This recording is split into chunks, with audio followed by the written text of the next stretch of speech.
Sir body को सबसे पहले इस आदमी ने देखा था।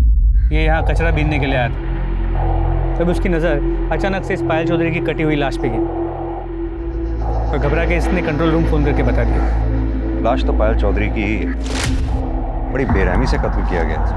दामिनी, सर बॉडी को एग्जामिन करो, चेक करो जरा सेक्सुअल असॉल्ट तो नहीं। सर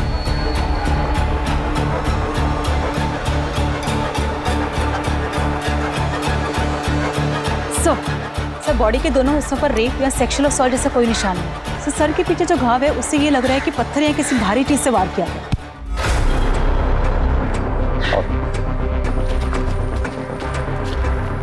पहले भी कई बार हमें डेड बॉडीज टुकड़ों में मिली, लेकिन इस बार पता नहीं क्यों अजीब लग रहा है। बॉडी को पोस्टमार्टम के लिए भेजो। सर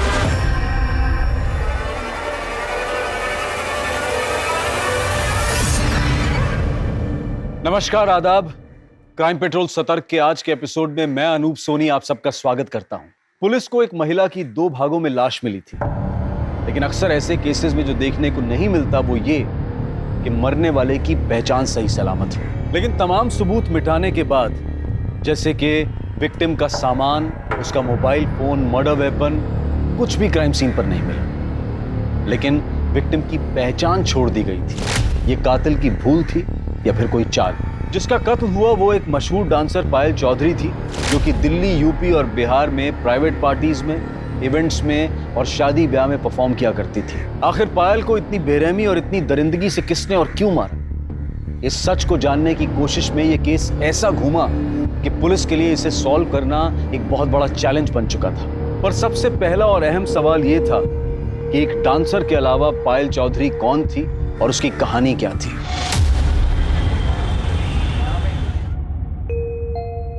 माँ, ये लो मिठाई खाओ। मिठाई? अरे मिठाई किस खुशी में? अरे माँ, अब खाओ तो। बता तो सही। तुम भी खाओ। पर खाओ ना। अरे अब तो बता। वो क्या है ना, मैं ब्याह कर रही हूँ। किससे?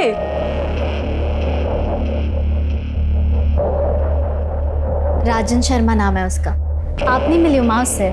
कुछ महीनों पहले मैं डांस इवेंट में मिली थी उससे। छोरी बुरा ना माने तो एक बात कहूँ, भले घर का लड़का थारे जैसी नाचने गाने वाली के साथ ब्याह क्यों करेगा? और यो बता, तू ब्याह करके जो घर छोड़ के चली जावेगी, हाँ? तो यूं घर कौन संभालेगा? आप लोग ना जानते हो उसे। पायल का सारा काम मैं संभालती हूँ। मैं मिल चुकी हूँ उससे, अच्छा आदमी है। और नाचने वाली की गाली किसे दे रहे हो? थारी अय्याशी चलती रहे इसलिए पायल को गैर मर्दों के सामने नाचने पड़े हैं।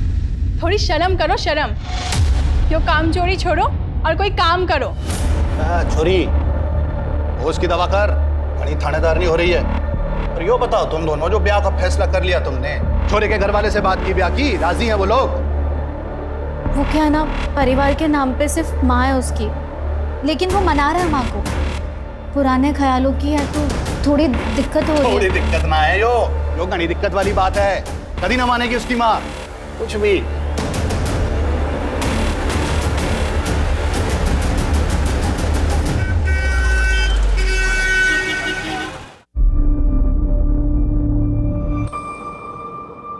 क्या हुआ? माँ, राजन की माँ ने हमारी शादी से मना कर दिया।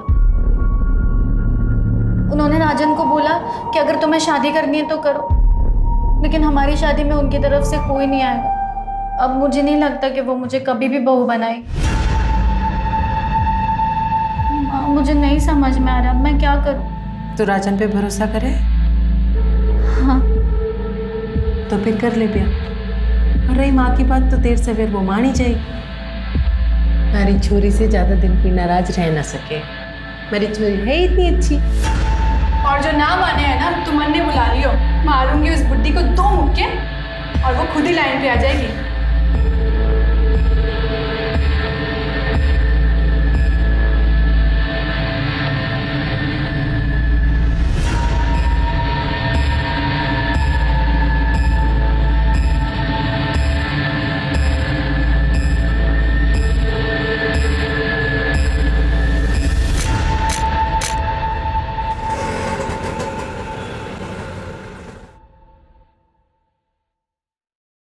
अरे आना। ले आया नचनिया को। खानदान की पूरी इज्जत मिट्टी में मिला दी तूने। आज अगर तेरे बापू होते ना तो पहले इससे गोली मारते, फिर तुझे भी मार देते। अंदर तो आंदे, दरवाजे पे ही शुरू हो गई। हाँ, यहाँ तक तो आई है, अंदर भी आई जाएगी वो। पर आता जाता हमारी खिल्ली उड़ाएगा। देख छोरा, बाजार की हर एक चीज ना घर नहीं लाई जाती। हे राम जी, इस बुढ़ापे में काका दिखना पड़ेगा पता नहीं है। चलो।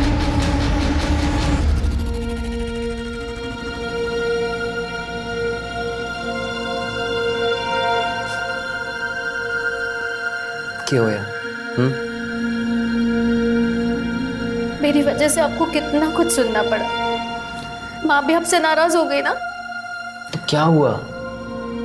शादी हुई हमारी, अब तो जिंदगी भर साथ में रहना है, एक दूसरे का सुख दुख बांटना है। और माँ की चिंता तू ना कर, उन्हें मैं संभाल लूंगा। धीरे धीरे सब ठीक हो जाएगा। और अभी ये आंसू आंसू पहुंच और थोड़ा शर्मा वर्मा ले। नई नवेली दुल्हन है, थोड़ा फील तो आना चाहिए ना। हाँ, सुहाग रात है आज हमारी। तो थोड़ा तो मुस्कुरा दो। इधर से, इधर से, इधर से।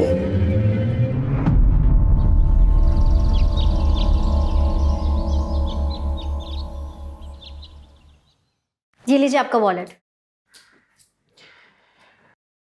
पायल, आज मंदिर में कीर्तन है, मोहल्ले की सारी औरतें आएंगी, माँ भी जाएंगी। तुम भी चले जाना, माँ को अच्छा लगेगा। लेकिन राजन, मैं कैसे जा सकती हूँ? मेरा तो शाम को इवेंट है, मैं इवेंट नहीं कैंसिल कर सकती। इवेंट में जाना माँ को खुश रखने से ज़्यादा जरूरी है क्या? ये कैसी बात कर रहे हो तुम? तुम्हें तो शुरू से पता है ना कि मैं डांसर हूँ। तुम खुद मेरे डांस के फैन थे। सोचो, अगर तुम्हारा डांस का प्रोग्राम होता और मैं कैंसिल करती तो तुम्हें कैसा लगता? पता था तुम डांसर, तब की बात और थी, तब हमारी शादी ना हुई थी। शादी और मेरे काम का क्या लेना देना है? मेरा काम है राजन। ठीक है, जो करना है कर। लेकिन मेरी बात तो सुनो।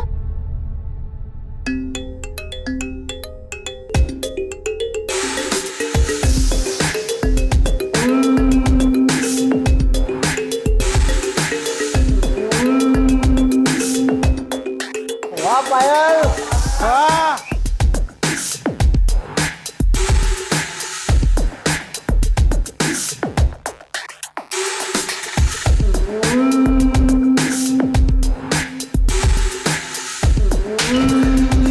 चल निकल यहाँ से।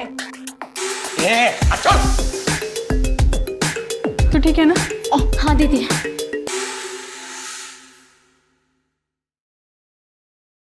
माँ जी,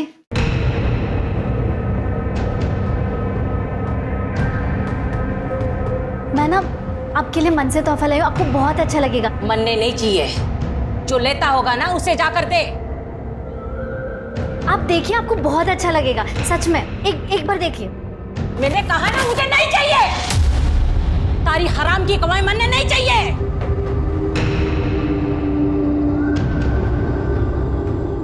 मैं क्या बोल रही हूँ, आप बात कीजिए ना माँ जी से, प्लीज। सही कह रही है माँ। तू हमें कोई गिफ्ट देना ही चाहती है तो ये डांस वांस छोड़ के अपना घर संभाल। ये क्या बोल रहे हैं आप? मैं घर तो संभाल ही रही हूँ ना। और रही बात काम की, तो मैंने आपको पहले ही बोल दिया था कि मैं शादी के बाद नहीं छोड़ सकती हूँ काम। काम के नाम का तो बाड़ा है। बात ये है कि थारे को ये घटिया आदमियों को अपने पीछे लाट टपकाता देखे में मजा आवे।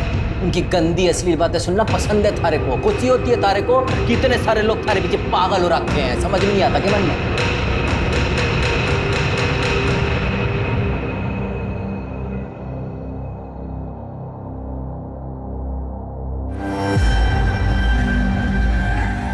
अच्छा हुआ जो ये अपने से गई। अब तू देख, मैं तेरे लिए कैसे खानदानी और सुशील बहू लाती हूँ। पूरी बिरादरी देखती रह जाएगी। राजेश शर्मा से तलाक लेने के बाद पायल वापस अपने घर लौट गई थी, लेकिन सर पायल का बाप बसे सर पायल की शादी से खुश नहीं था। इनफैक्ट वो तो शादी में शरीक तक नहीं हुआ। इसीलिए पायल जब वापस उसके घर चली गई तो उसका बाप उसे दिन रात सुनाते रहता था, काफी परेशान किया था। इसलिए पायल ने अपना एक अलग घर ले लिया। तो अपनी छोटी बहन अलका, जो उसकी मैनेजर भी है, उसके साथ वहाँ शिफ्ट हो गई। सर कुछ दिनों बाद सुधा अनीश को लेकर पायल के साथ उनके घर शिफ्ट हो गई। सर सुधा पायल और अलका की सौतेली माँ है। सगी माँ का देहांत काफी साल पहले हो चुका था और लोगों का ये कहना है कि बेसेसर उस पर बहुत ही अत्याचार करता था, इसीलिए उसका देहांत हुआ। और उनका भाई अनीश?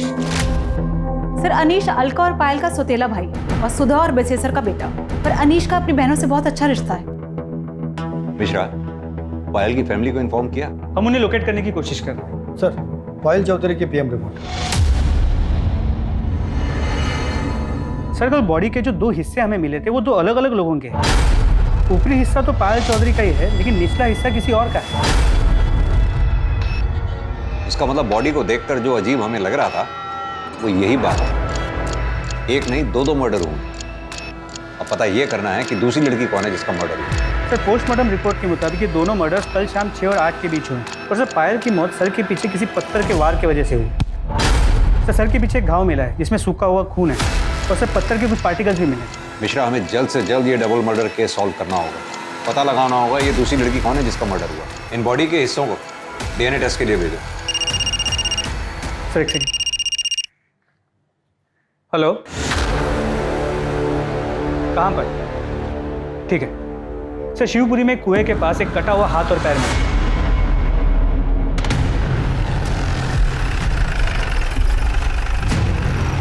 सर यहाँ सिर्फ ये हाथ और एक पैर मिला है, बाकी बॉडी पार्ट्स के लिए हम लोग आसपास चेक कर रहे हैं। हाथ पैर देख के तो यही लग रहा है ये किसी औरत के। इन्हें पोस्टमार्टम के लिए भिजवाओ।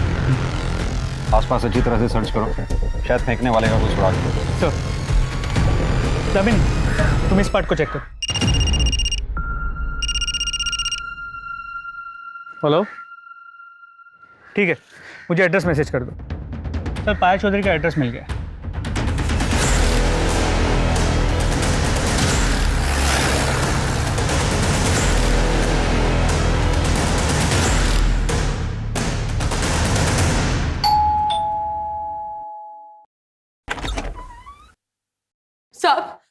सब हमारी अलका का कुछ पता चला? बताया कहाँ थी वो 2 दिन से? क्या अलका लापता है? हाँ साहब, 7 तारीख की दोपहर को गाड़ी लेके निकली थी, बता के भी ना गई कहाँ जा रही है। और उसके पीछे मैं मंदिर चली गई। 2 घंटे बाद आई तो अनीश ट्यूशन से आ गया था, पर अलका ना आई थी। तो हमने घड़ी देर तक उसकी राह देखी, उसको फोन भी किया पर उसका फोन स्विच ऑफ आ रहा था। जब सवेरे तक ना आई तो घबराहट के मारे जनकपुरी थाने में जाके उसकी गुमशुदगी की रिपोर्ट लिखवाई। सब हम तो कल रात में गए थे ये पता करने कि वो उसका कुछ पता चला, पर उसकी कोई खबर ना थी। साहब अलका ठीक तो है ना? आप कौन? मारो भाई से, बच्चों का मामा। देखिए, हमें एक औरत की लाश मिली, एक्चुअली बहुत काकी। नहीं, ये ना हो सके। वो अलका नहीं माँ, दीदी ना हो सके।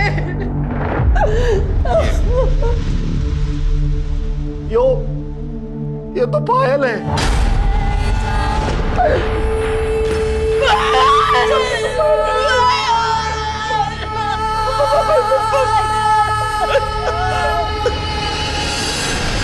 पायल की लाश यहाँ सहारनपुर में मिली।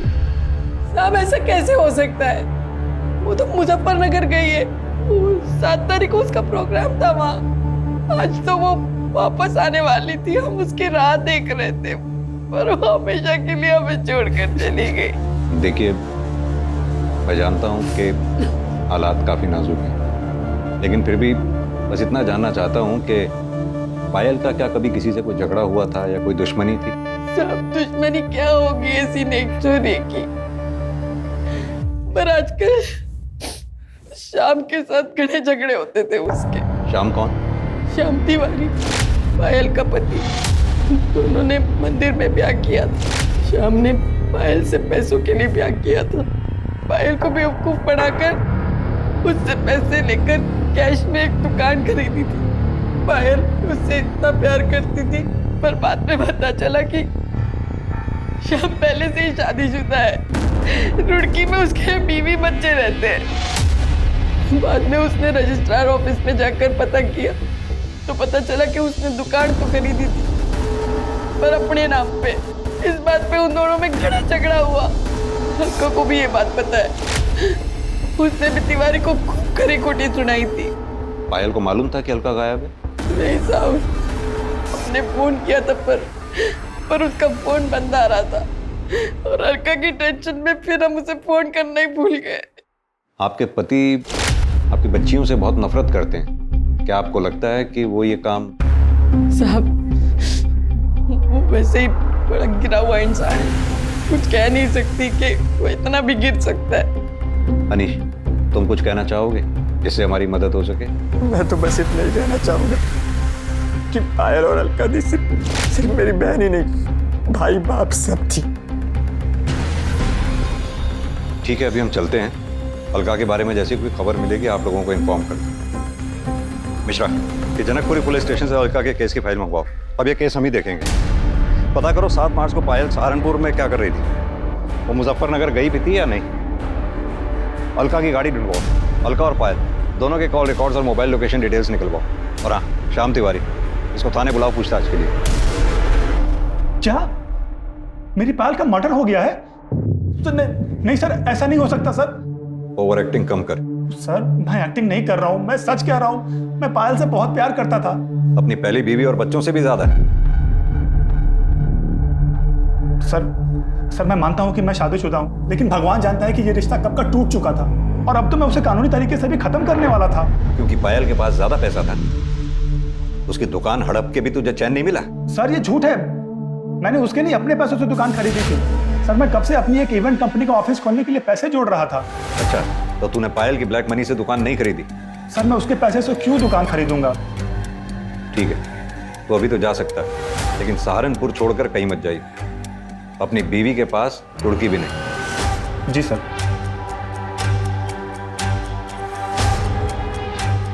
मिश्रा, पता करो ये श्याम तिवारी ने जो कहानी सुनाई है इसमें कितनी सच्चाई है। इसके call record, mobile location details सब निकलवाओ।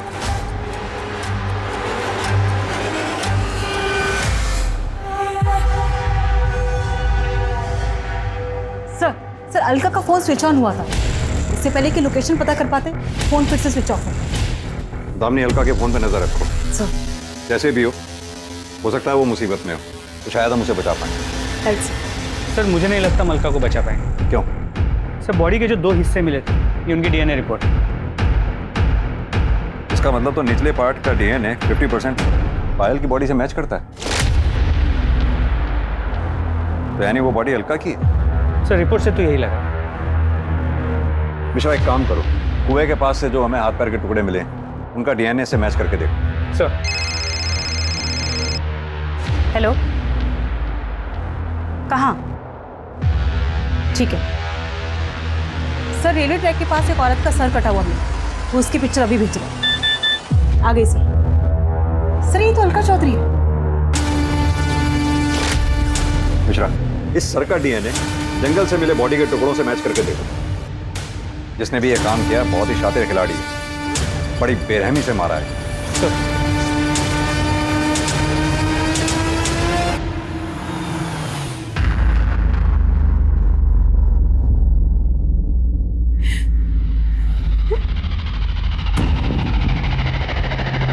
आंटी जी,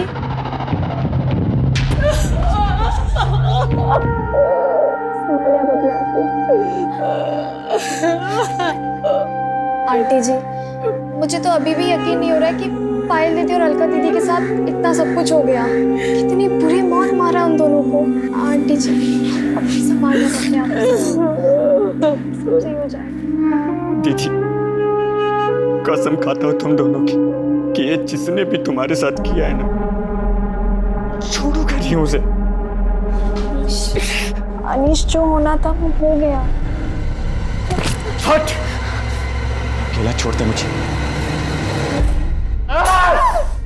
जिनकी माँ बड़ी फिरे थी तू, वो दोनों निकल ली। अब क्या इरादा है? क्या करेगी? क्या करेगी आप? जी, क्या छोड़ बनना है? बड़ी बड़ी माँ बने घूमे थी दोनों की, भगवान ने सजा दे दी थारी दोनों छोरियों को। बाप ने अकेला छोड़ के आई थी मरने के लिए। और एक बात बोलूं, और तू कमी नहीं थोड़ी है। सीढ़ी ना है सजा जी, कम से कम माहौल का तो ध्यान रखिए। क्या माहौल का ध्यान रखूं मैं?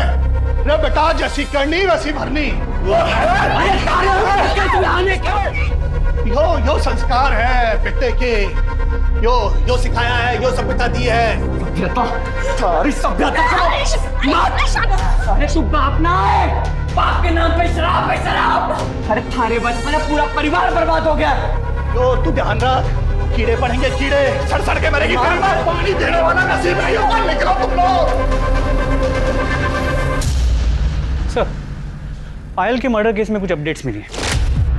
7 मार्च को मुजफ्फरनगर शहर में माहौल खराब होने के कारण धारा 144 लगाई गई, इसलिए पायल का इवेंट कैंसिल हो गया और इवेंट ऑर्गेनाइजर्स ने पायल को एक प्राइवेट कैब से अपने घर सहारनपुर भेज दिया। उस कैब ड्राइवर से बात हुई? जी सर, उससे बात हुई। उसने कहा कि वो पायल को घर तक ड्रॉप तो करने वाला था, मगर सहारनपुर एंटर करने से पहले ही उसकी कैब खराब हो गई। क्या हुआ भैया? मैडम शायद गाड़ी खराब हो गई। एक काम कीजिए, आप मुझे यहीं छोड़ दीजिए, मैं बस या ऑटो से चले जाऊंगी। ये लीजिए। वो लोग ना पहचाने, इसलिए उसने अपने चेहरे को दुपट्टे से ढका, आंखों पे चश्मा लगा के वो वहाँ से चली गई। और हाँ सर, कैब ड्राइवर ने ये भी कहा कि उसका फ़ोन स्विच ऑफ था क्योंकि चार्ज करना भूल गई। कैब ड्राइवर को ये कैसे मालूम कि पायल के फ़ोन की बैटरी डाउन थी? क्योंकि सर पायल ने ड्राइवर को पूछा था कि उसके पास फ़ोन का चार्जर है। उस जगह के आसपास कोई सीसीटीवी है क्या? तो जहाँ गाड़ी खराब हुई वहाँ कोई सीसीटीवी कैमरा नहीं है, और वहाँ से कुछ ही दूरी पे एक छोटे से गाँव का बस स्टॉप, वहाँ भी कोई सीसीटीवी कैमरा नहीं, ना ही कोई दुकान है। उसने वहाँ से बस लिया नहीं, ये पता नहीं चल पाया। सर कल से ये फोटो बहुत वायरल हो रही है। किसकी फोटो है? सर फिलहाल तो पता नहीं, पर जल्दी पता चल जाएगा। सर पायल और अलका का फ़ोन डिटेल्स भी आ गई। मोबाइल लोकेशन के अकॉर्डिंगली 7 मार्च शाम को 6 बजे अलका का जो लोकेशन है वो सर घर से कुछ किलोमीटर दूर का दिखा रहा है, जहाँ पे दोनों की डेड बॉडीज मिली। सर अलका के फ़ोन की लास्ट लोकेशन क्राइम स्पॉट के पास दिखा रहा है, जबकि पायल का फ़ोन शाम को 4 बजे सहारनपुर के बॉर्डर के पास स्विच ऑफ हो गया। इसका मतलब कैब ड्राइवर सच कह रहा था, अलका का फ़ोन स्विच ऑन हुआ? नहीं सर। यानी कि अब तक हमें ये पता है कि पायल 7 मार्च को सहारनपुर बॉर्डर के पास तक पहुंची। उसके बाद वो आगे कहाँ गई, उसके साथ क्या हुआ, ये हमें पता करना है। साथ में ये भी पता करना है कि जो फोटो में आदमी दिख रहा है ये कौन? हो सकता है पायल की माँ सुधा इस आदमी को जानती है। Right sir.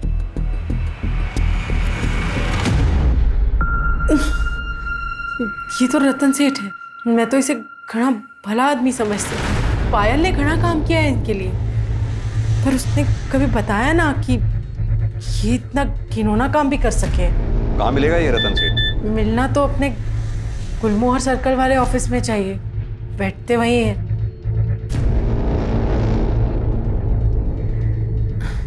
गर्लफ्रेंड से बात करें। गर्लफ्रेंड भी है तुम्हारी? जी। जूही, बचपन से ही घना प्यार करें एक दूसरे को। सेठ घनश्याम ठाकुर जी ने कहा है कि जैसे ही सही समय आएगा दोनों का ब्याह कर देंगे। ठीक है।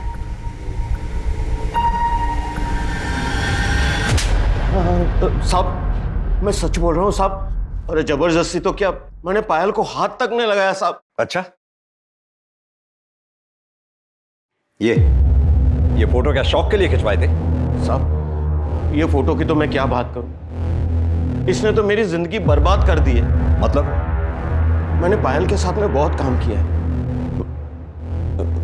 उसके साथ सोने के सपने देखता था, लेकिन सब होश में कभी मुझे उसके पास जाने की हिम्मत ही नहीं हुई। वो किसी को अपने पास भटकने ही नहीं देती। एक दिन जैसे ही काम खत्म हुआ तो पेमेंट लेने मेरे कमरे में आई। आओ पायल आओ, बैठो। अरे भाई आज तो तूने कमाल ही कर दिया, लोग तुम्हारे दीवाने हो गए। मुझसे तेरा नंबर मांग रहे और मुंह मांगी कीमत देने के लिए भी तैयार है लोग। नहीं सेठ जी, मुझे एक्स्ट्रा पैसे नहीं चाहिए, बस मुझे मेरे काम के पैसे दे दीजिए। बस अभी लेके आया, तब तक तू बैठ, मैं तेरे लिए जूस लेके आया। बैठ।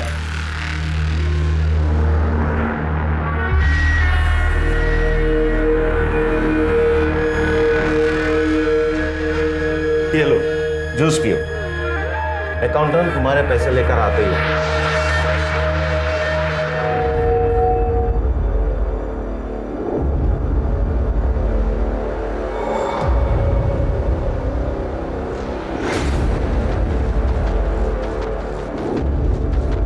पायल, पायल,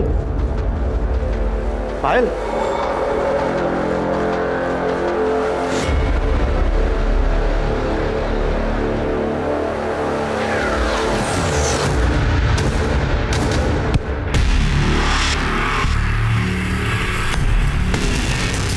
मुझे होश आया तो मैं बिना कपड़ों के अपने बेड पे पड़ा था। पायल आसपास कहीं नजर नहीं आ रही, तो मैं डर गया कि कहीं वो किसी को बता तो नहीं देगी, पुलिस में तो नहीं चली जाएगी। साहब फिर मैंने अपना फोन देखा तो देखा कि उसमें ये फोटो भी थी और एक मैसेज भी था कि 2 लाख रुपया दे दो वरना ये फोटो पुलिस के पास चली जाएगी। किसने भेजा था वो मैसेज और फोटो? साहब अलका ने, उसी ने मेरे सर पे मारा था जिसके वजह से मैं बेहोश हो गया। अब तक 15 लाख रुपया ले चुकी है सर इस फोटो के ऊपर। अब और पैसे ना देने पड़े इसलिए अलका को मार दिया। पायल के साथ सोने का ख्वाब पूरा नहीं हुआ, पायल को मार दिया। यही सच्चाई है ना? नहीं सर, नहीं सर, मैंने ऐसा कुछ नहीं किया।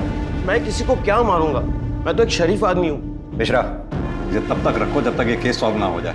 इसके call records, mobile location detail सब निकलवाओ। अच्छी तरह से तोड़ाई करो इसकी। नहीं सर, अरे सर। डीएनए रिपोर्ट से यह साबित हो गया कि कुएं में मिला पैर पायल का था, जबकि कुएं में मिला हाथ और रेलवे पटरी के पास मिला सर अलका के शरीर के हिस्से थे। पुलिस के पास इस केस से जुड़ी कई जानकारियां थी, लेकिन फिर भी ये केस अनसुलझा था। और तभी अलका का फोन स्विच ऑन हुआ और पुलिस उस तक पहुंचने में कामयाब हुई जिसके पास अलका का फोन था।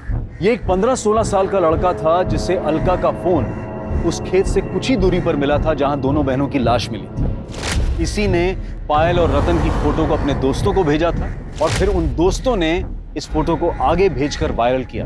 अलका के फोन की स्कैनिंग के बाद यह साफ हो गया कि रतन सच बोल रहा है। फोटो और मैसेज अलका ने ही भेजे थे और वो रतन को ब्लैकमेल कर रही थी। लेकिन तब भी इससे यह साबित नहीं होता कि रतन ने अलका और पायल का कत्ल नहीं किया था, बल्कि शक अब और गहरा हो चुका। लेकिन यह साफ था कि दोनों बहनों का कत्ल एक ही समय एक ही जगह पर किया गया था, लेकिन उनके शरीर के हिस्से पुलिस को कंफ्यूज करने के लिए अलग अलग जगह फेंक दिए गए थे। 2 जवान लड़कियों का कत्ल करके उनके शरीर के टुकड़े करना इतना आसान काम नहीं था। लेकिन सवाल यह था कि ये किया किसने था? श्याम, रतन या फिर कोई और था इन दिल दहला देने वाली दर्दनाक हत्याओं के पीछे? सर, अलका की कार सहारनपुर के बाहर हरियाणा बॉर्डर के पास मिली, जहां उसे स्क्रैप करने के लिए छुपाया गया था। मतलब जिसका भी एक काम है, काफी शातिर है, नहीं चाहता था कि गाड़ी हमें मिले। गाड़ी फॉरेंसिक के लिए भेजो। जी सर। रतन सेठ के स्टेटमेंट को क्रॉस वेरीफाई किया? जी सर। जैसे उसने बयान दिया था 6 से 8 मार्च के बीच वो दिल्ली में कॉन्फ्रेंस के लिए गया हुआ था। उस दौरान उसकी मोबाइल की लोकेशन भी दिल्ली की है और कॉन्फ्रेंस में आए कुछ लोगों को मैंने ट्रैक किया, उनसे बात की। उन्होंने कंफर्म किया कि उस दौरान रतन कॉन्फ्रेंस में ही था। हो सकता है उसने ये काम सुपारी देकर करवाया हो। सर पॉसिबल तो है, लेकिन उसके कॉल रिकॉर्ड से ऐसी कोई बात सामने नहीं आई। सर शाम की बैंक डिटेल्स आ गई। सर उससे तो ये पता चला है कि दुकान खरीदने से पहले उसने बैंक से काफ़ी भारी रकम उधार ली थी। सर इससे तो ये लग रहा है कि वो सच बोल रहा है। सर इसके अलावा और कोई इन्फॉर्मेशन नहीं मिली। मिश्रा, पायल के बाप बसी सर, इसके बारे में पता किया मर्डर के वक्त वो कहाँ था? जी सर, 7 मार्च को शाम से ही वो एक देसी ठेके में बैठे उधार की दारू पी रहा था। वहाँ काम करने वाले कुछ लोगों से मैंने बात की, वो वही था। और हाँ सर, पायल के पहले पति राजन के बारे में पता किया। राजन का और उसकी माँ का पायल और अलका से मार्केट में झगड़ा हुआ था, जिस दौरान अलका ने राजन की माँ का सर फोड़ दिया और राजन ने उन्हें धमकी दी थी कि वो उन्हें देख लेगा। और राजन की मोबाइल की लोकेशन उस शाम उसी एरिया की है जहाँ हमें दोनों बॉडीज मिली थी। हो सकता है इस कांड को अंजाम राजन ने ही दिया हो। सर जी, मैंने किसी को नहीं मारा, उल्टा पायल और अलका झगड़े को इस लेवल तक ले गई थी, वरना मैं तो उनके मुंह तक ना लगता। क्या हुआ? कितना टाइम लगेगा दीदी? अरे 2 मिनट रुको, पता नहीं क्या हो गया। पाउडर लिपस्टिक को घर चली नचनिया, पता नहीं आज किसका घर बर्बाद। क्या बोली तू? हाँ, हमारी बहन का घर तोड़ दिया? कुछ तो शर्म कर बुढ़िया, भगवान को क्या मुंह दिखाएगी? देखो भगवान की बातें कौन कर रहा है। पूजा पाठ का नौटंकी करती है और कमीन पंती नहीं छोड़ती है। तुझे तो अलका, ये बकवास कर रही है? औकात में रहे वरना क्या? टूट जाए हमारी घर और गृहस्थी, अब मुझे कोई डर नहीं है। और क्यों सुनो मैं तुम्हारी और तुम्हारी माँ की बकवास? हमारी घर गृहस्थी हमारी माँ की वजह से ना टूटी है। थारे को ये घर गृहस्थी से ज्यादा अपना नाच गाना पसंद था। अच्छा, तो ये बात नहीं थी तेरे लिए? तुझे पता नहीं था कि ये क्या काम करती है? तब मारे छोरे ने ये सोचा था कि ये कीचड़ मारे घर में आकर पवित्र हो जाएगी। इसे एक आदमी से थोड़ी ना पेट भरता है। अच्छा नहीं किया तूने, छोड़ूंगा नहीं तेरे को, जान से मार दूंगा दोनों को। जा। उसके बाद मैं सीधा अपनी माँ को लेकर डॉक्टर के पास गया। 3 टांके आए थे माँ को। और तभी तूने तय कर लिया पायल और अलका को मारने का? देखिए सर जी, मैं मानता हूँ कि मैं उस एरिया में था, पर मैं वहाँ अपने फैमिली डॉक्टर से अपनी माँ की दवाइयाँ लेने गया था। आप चाहो तो पता कर लो। वो तो हम पता कर ही लेंगे। अभी तो तू जा सकता है, लेकिन सहारनपुर छोड़कर कहीं मत जाइए। सर, फोरेंसिक टीम ने बताया कि गाड़ी में कोई फिंगरप्रिंट्स नहीं मिले और जो भी खून के ट्रेसेस मिले वो दोनों बहन अलका और पायल के ही। यानी कि पायल और अलका का मर्डर हो सकता है कि गाड़ी में ही हुआ हो सकता है फिंगरप्रिंट्स जानबूझ के मिटाए गए। किसका काम हो सकता है? सर, ये शाम के phone record. Sir, call records के मुताबिक मर्डर के 2 दिन पहले इस शाम ने एक सुपारी के साथ गफूर को कांटेक्ट किया। पर सर, ये लोकेशन डिटेल्स के मुताबिक जिस दिन दोनों बहनों का मर्डर हुआ, शाम का फोन रुड़की से सहारनपुर के बाहर आके रुका और फिर वहाँ से पायल के घर की तरफ मूव हुआ और फिर पायल के घर से वापस रुड़की की तरफ गया, मगर अलग रास्ते से। मिश्रा, ये पायल की गाड़ी भी तो सहारनपुर बॉर्डर के आसपास ही खराब हुई थी।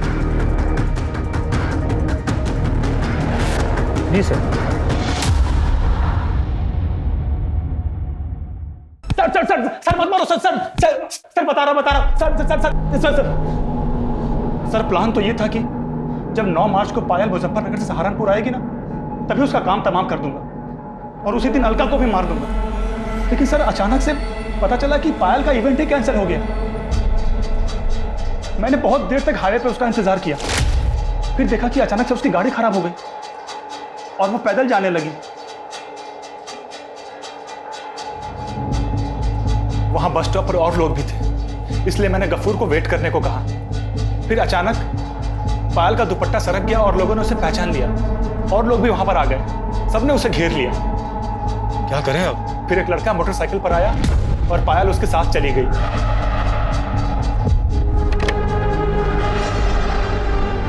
वो लड़का कौन था जिसके साथ वो बाइक पे गई थी? सर, वो हेलमेट पहन रखा था, उसकी शक्ल नहीं देख पाया मैं। बाइक का नंबर, बाइक का मॉडल, कलर कुछ तो नोटिस किया होगा?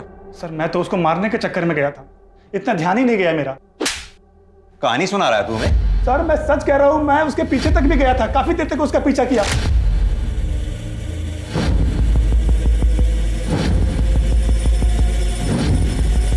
गफूर, छोड़ इसको, बाद में देखते हैं। निकल नहीं क्या? तूने उनका पीछा किया, सुनसान जगह देखकर दोनों को गाड़ी से उतारा, उनको मारा और फिर लाश को ठिकाने लगा दिया। नहीं नहीं सर, ये झूठ है। ये झूठ है? चल अब ये बता, दुकान किसके पैसे की खरीदी थी? बोल। हाँ सर, ये सच है कि वो दुकान पायल के पैसे से थी। सर, मैं क्या करता, फ्री की दुकान थी, 15,000 किराया आ रहा था, तो मैंने सोचा कि पायल का ही काम तमाम कर देता हूँ। लेकिन सर, हम ऐसा कर नहीं पाए। मिश्रा, पता करो ये शाम की बात में कितनी सच्चाई है। और हाँ, जब तक हम कातिल तक नहीं पहुंच जाते, इसे यहीं बिठा के रखो और इसके साथ ही गफूर को उठा ला। सर, अगर ये शाम निर्दोष है तो फिर ये डबल मर्डर्स किसने किया? मिश्रा, सवाल ये उठता है कि टारगेट पे पायल थी या अलका, या फिर दोनों बहनें, क्योंकि अलका का दिमाग गर्म था, उसके कई दुश्मन हो सकते हैं। और अगर ये शाम सच कह रहा है कि पायल घर पहुंची और अलका से मिली, तो ये कैसे मुमकिन हो सकता है कि घर वालों को पता ही ना चला? कहीं ऐसा तो नहीं पायल अलका से घर के बाहर मिली, बाहर से ही दोनों कहीं चले गए और फिर मार दिए गए, या फिर इस कांड में घर का ही कोई आदमी शामिल?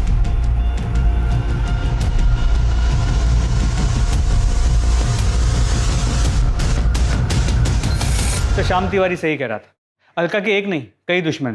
पायल जहां भी परफॉर्म करती थी लोग उसे छेड़ते थे और अलका उनका मुंह तोड़ जवाब देती। वो ये नहीं देखती थी कि वो कौन है, कोई नेता है, नेता का भाई है या पैसे वाला आदमी, वो किसी से भी नहीं डरती थी। यानी कि एक कामचोर बाप ने अपनी अय्याशी के लिए अपनी दोनों बच्चियों का जीवन ही बर्बाद कर दिया। पता करो ये पायल के चाहने वालों की लिस्ट में क्या कोई ऐसा है जो इतने सालों तक अपनी खुंदक पाल के बैठा हो? सर। दामिनी सर, राजन की स्टेटमेंट को क्रॉस वेरीफाई किया? Yes sir. सर, वो सच बोल। सर, उस दिन वो डॉक्टर के यहाँ दवाई लेने के लिए गया था। क्लिनिक की सीसीटीवी फुटेज में ये दिख रहा है कि शाम को 6 बजे से लेकर 7 बजे तक वो क्लिनिक में ही था और उसके बाद उसके मोबाइल लोकेशन घर की तरफ मूव कर। सर, एक सेकंड। हेलो, कहाँ पर? ठीक है सर। खंडर के पास एक औरत का कटा हुआ हाथ और पैर में जो काफी बुरी हालत है।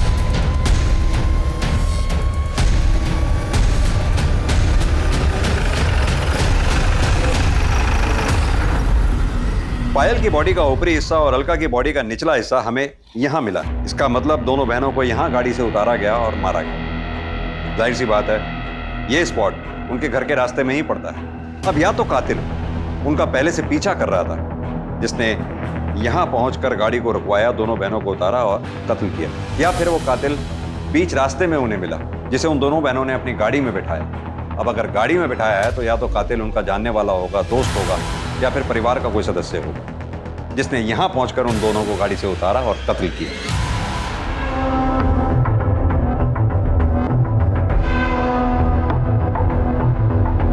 सर, अनीश अभी घर से बाहर निकला है। मैं पीछा कर रहा हूं सर।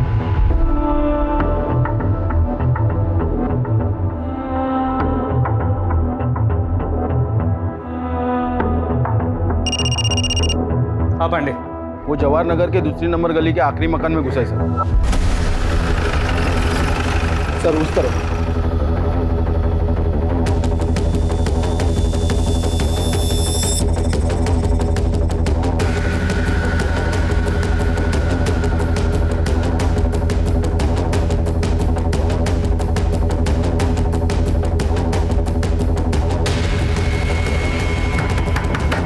अनीश, हमें पता है तुम अंदर हो, चुपचाप बाहर आ जाओ।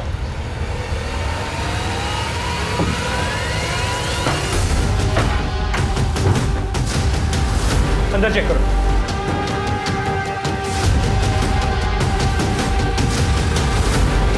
सर, अंदर कोई नहीं है।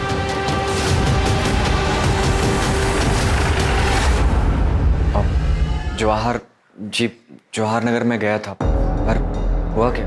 क्यों गए? पढ़ाई करने गया था मैडम। वो मेरा वहाँ दोस्त रहता है ना, तो आता जाता। तो एक बात बता, जब तू वहाँ से निकला हमें दिखाई क्यों नहीं दिया? मतलब तूने मुझे बताया क्यों नहीं? तू वहाँ गया था? नहीं माँ, मैं तो आपको बताने ही वाला था, पर आप सोई हुई थी तो इसलिए मैं। दोस्त का नाम क्या है?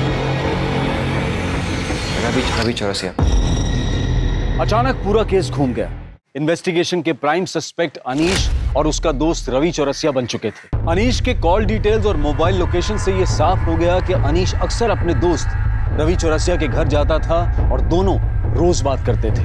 लेकिन रवि की मोबाइल लोकेशन ने उसे बड़ा सस्पेक्ट बना दिया था।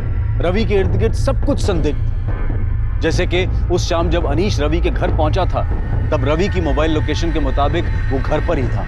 उसके बाद से रवि का मोबाइल फोन स्विच ऑफ आ रहा था और वो गायब था। इतना ही नहीं, उसका मोबाइल फोन उस बस स्टैंड पर भी मौजूद था जहां से पायल ने लिफ्ट ली थी। और बस स्टैंड पर लोगों के पहचाने जाने के बाद यह तय हो गया कि रवि ही वो लड़का था जिसने 7 मार्च की शाम को पायल को अपनी मोटरसाइकिल पर लिफ्ट दी थी और उसे घर छोड़ा था। वो रवि ही था जिसने 7 मार्च की शाम को अलका और पायल को जिंदा देखा था। इन सभी जानकारियों के बाद पुलिस को लगने लगा था कि पायल और अलका के कत्ल में अनीश और रवि का हाथ हो सकता है। इस केस को हल करने के लिए रवि अब एक अहम कड़ी था। पुलिस रवि के फोन पर नजरें गड़ाए हुए थी और जैसे ही फोन ऑन हुआ, पुलिस ने बिना देरी किए रवि को उठा लिया।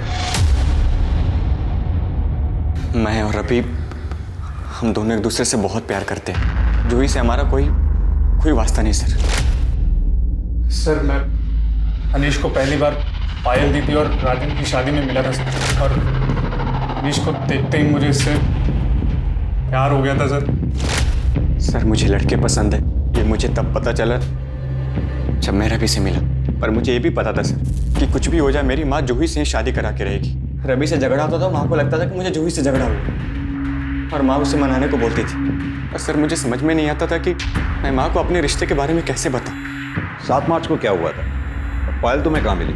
सर, मैं अपने एक रिश्तेदार को बस स्टॉप पर छोड़ने गया था, तो मैंने रास्ते में देखा कि कुछ लोगों ने पायल दीदी को घेरा हुआ है। तो मैंने दीदी को बोला कि आओ मैं आपको घर छोड़ देता हूँ, और मैंने अपनी बाइक पे उन्हें घर छोड़ दिया था सर। मेरे पास ना पायल दीदी का बैग रह गया था बाइक, मैंने सोचा मैं वापस कर देता। जैसे ही मैं उनके घर के पास पहुँचा तो मैंने देखा वो कार में कहीं बैठकर जा रही थी, और फिर मैंने उनका पीछा किया।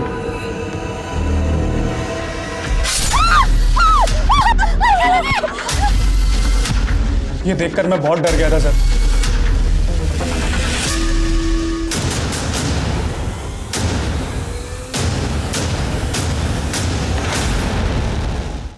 क्यों मारा उन दोनों को? मैंने सोच लिया था कि मैं उस लड़का को जिंदा ना छोड़ूं। फिर पायल 2 दिन के लिए बाहर गई थी, यही मौका था। हमने सोचा कि बहाने से उसे मंदिर ले जाते हैं और वहीं मार देते हैं, पर फिर पायल वापस आ गई। अरे पायल, शुक्र है भगवान का तू आ गई। नहीं तो जान ही सूख गई थी जब ऑर्गेनाइजर ने बताया था कि तू काफी देर पहले निकल गई। अरे पायल, तू तो 9 तारीख को आने वाली थी, फिर? अरे माँ, मैं बताना भूल गई, वो इसका प्रोग्राम कैंसिल हो गया। चल अब आई गई है तो हमारे साथ मंदिर चल, घर में अकेले क्या करेगी? अच्छा ठीक है, मैं बैग रख के आती हूँ। हाँ? तो मैंने और भाई ने तय किया कि हम उन दोनों को मार देते। पता नहीं फिर ऐसा मौका मिले ना मिले। जब गाड़ी सुनसान जगह पर पहुंची तो मैंने बहाना बनाया, मैं बस 2 मिनट। हाँ माँ।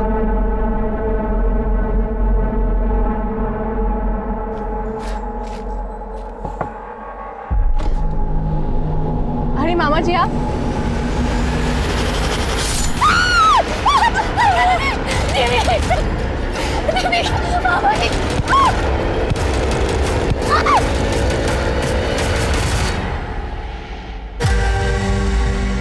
इसका तो काम हो गया। अब उस रवि को ठिकाने लगाना पड़ेगा। जी पहले इनकी बॉडी को ठिकाने लगाते हैं। मैंने अलका की बात सुन ली थी। वो अनीश और रवि को भगाने की तैयारी कर रही थी, जहाँ वो अपनी मर्जी से रह सके। जूही और अनीश के ब्याह के कितने सारे सपने देखे थे मैंने। वो अलका और छोरी की बुद्धि भ्रष्ट करने पर तुली हुई थी।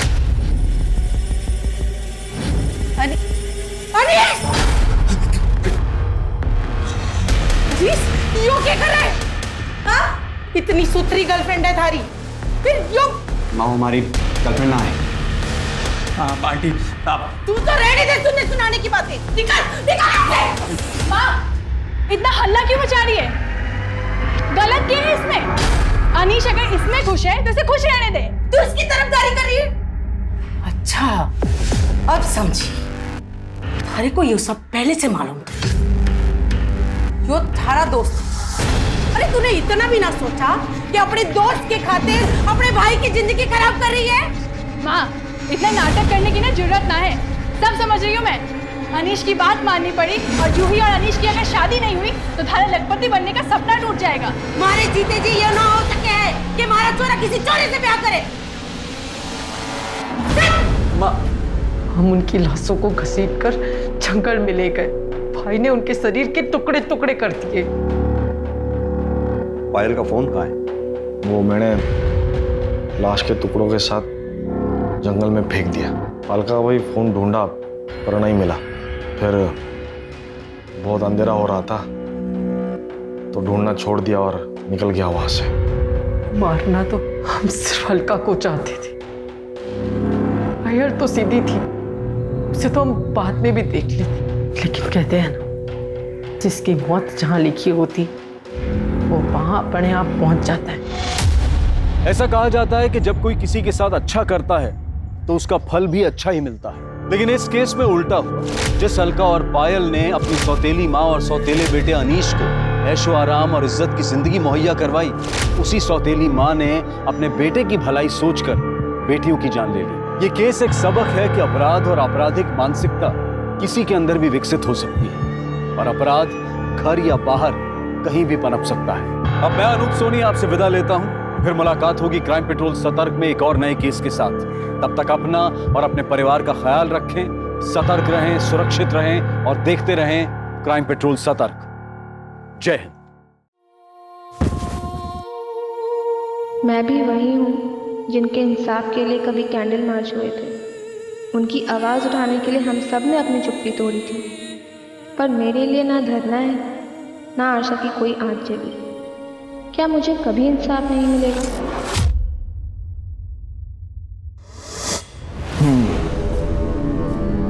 तो तुम्हारा रेप हुआ, किसने किया? सर वो कुछ याद नहीं आ रहा कौन था, पर उसने मेरे साथ। मतलब तुम कह रही हो कि तुम्हारा रेप हुआ और तुम्हें नहीं मालूम किसने की?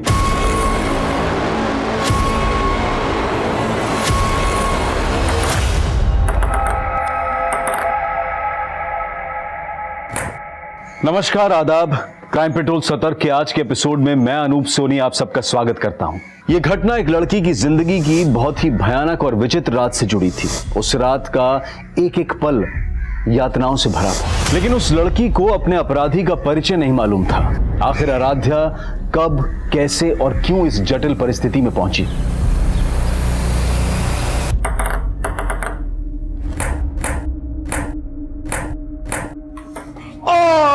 And Aaradhya, you win the game. Nice shot. ए नैना, क्या कर रही हो तुम? थोड़ा एनर्जी रखो ना। Aaradhya, I like it. लेकिन गेम है ना, इतना लंबा नहीं चलना चाहिए। थोड़ा इंप्रूवमेंट करो। और देखो क्या है, ये बैकहैंड है ना, ये बैकहैंड को हम ये ऐसा पकड़ा हमने और ये हमने ये स्ट्रोक दिया, समझिए? ये स्ट्रोक दिया। नैना देखो, तुम्हारा क्या होता है, तुम एनर्जी नहीं रखती, तुम्हें फोर्स होना चाहिए। हाँ, ये जो स्ट्रोक है ना, ये इस तरह से, ये ऐसे।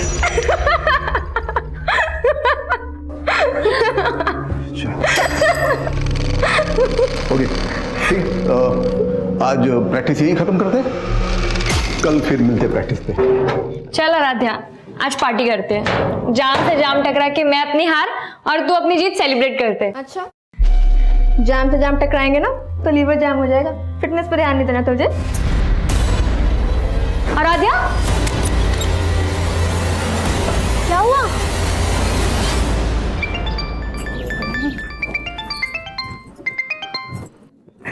हाँ जी, बोलो। 5 बज रहे हैं और आराध्या अभी तक घर नहीं आई। अच्छा, तो आपके बेटे ने आराध्या की आपको सारी खबर दे दी? हाँ, तो भाई है तो फिक्र तो होगी ना उसको। और तुमने माँ के क्या किया? उल्टा उसको क्लब का मेंबर बनवा दिया और तब से पैर नहीं टिकते उसके घर पे। अरे भगवान ने इतनी टैलेंटेड बच्ची दी है तो ऊपर वाले का शुक्रिया अदा करो। और ये रोक टोकना अच्छी बात नहीं है। तो अब कहाँ पे झंडे गाड़ रही है? देखो, लीवर की फिक्र होना तो ठीक है, लेकिन दिल का भी ख्याल रखना चाहिए। मौसम देखो यार कितना अच्छा है। ये लो। बस तल्ली नहीं होना मुझे, घर भी तो जाना है। ओ हेलो, हमें कौन सा शमशान जाना है? बारिश है, बियर है, तुझे और क्या चाहिए? चल अब आइए ना, तो अच्छे से एंजॉय करके जा। एंजॉय तो तब करूंगी ना जब कंट्रोल में रहूंगी। कंट्रोल? अरे मैं हूँ ना, मैं करता हूँ तुझे कंट्रोल। आजा। नहीं पीना यार, प्लीज। आजा। सुपर हीरो तो होगा नहीं जो ये छत से कूदने के जीन्स आ गए तेरे अंदर है। चिल कर यार, मैं तो बस ये कह रहा था कि ये रिस्की खेल बंद कर एंड हैव सम फन। चल देख।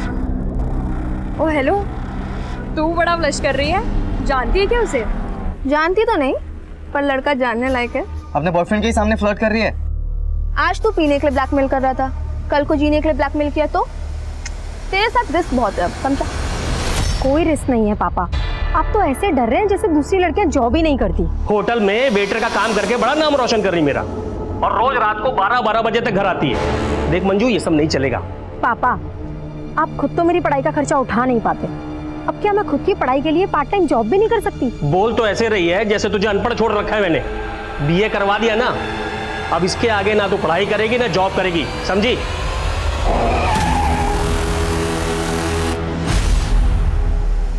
ये लड़की मेरी नाक कटवाएगी एक दिन।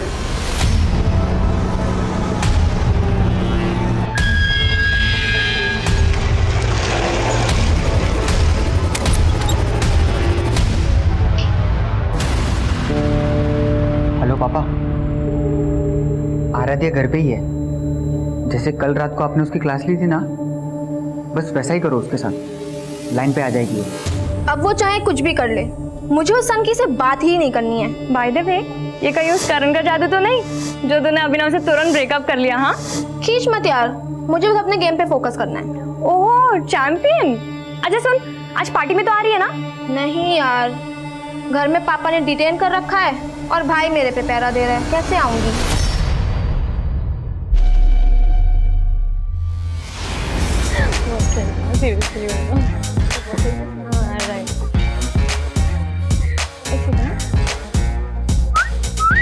वाह क्या बात है। भाई द वे, तू आराध्या ही है ना? क्योंकि वो तो शायद पार्टी में नहीं आने वाली थी। मम्मी ने अलाउ कर दिया। मम्मी ने किस चीज के लिए अलाउ किया? जागरण के लिए, पार्टी के लिए? तेरे कपड़े तो देख। क्यों, क्या हुआ? आराध्या, बहुत सुंदर लग रही हो। अब मैं क्या कह रहा था, मुझे तुमसे कुछ। आराध्या, सॉरी संध्या। आराध्या। संध्या पे तो हम मिले थे। Karan, right? Right. Sense of humour अच्छा है तुम्हारा। वैसे क्या हुआ आज, चोर पुलिस खेल रहे हो क्या बॉयफ्रेंड गर्लफ्रेंड? अभिनव मेरा बॉयफ्रेंड नहीं है, he is just a friend. Okay.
क्या बात है बेटा, कल से तुम बड़ी गुमसुम लग रही है।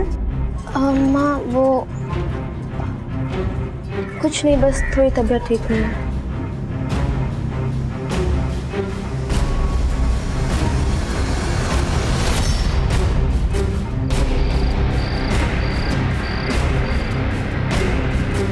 ज्यादातर रेप विक्टिम्स अपनी तकलीफ अपनों से भी नहीं बता पाते, पर ऐसे मामलों में विक्टिम की मेडिकल रिपोर्ट एक इंपॉर्टेंट एविडेंस होती है और एफआईआर में की गई देरी इस एविडेंस को मिटा सकती है।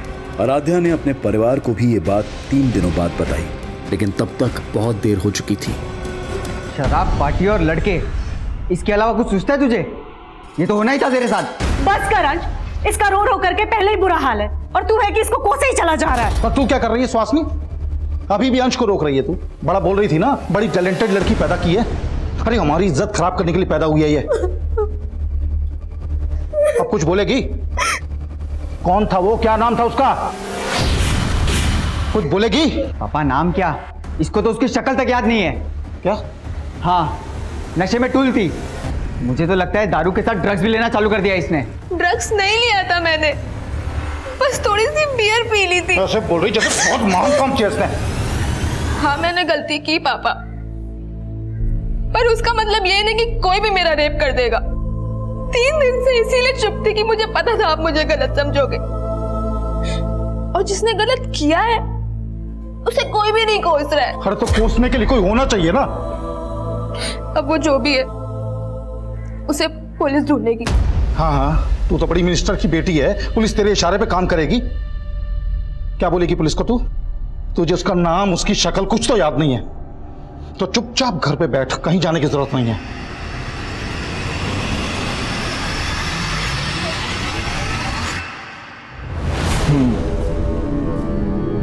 तो तुम्हारा रेप हुआ, किसने किया?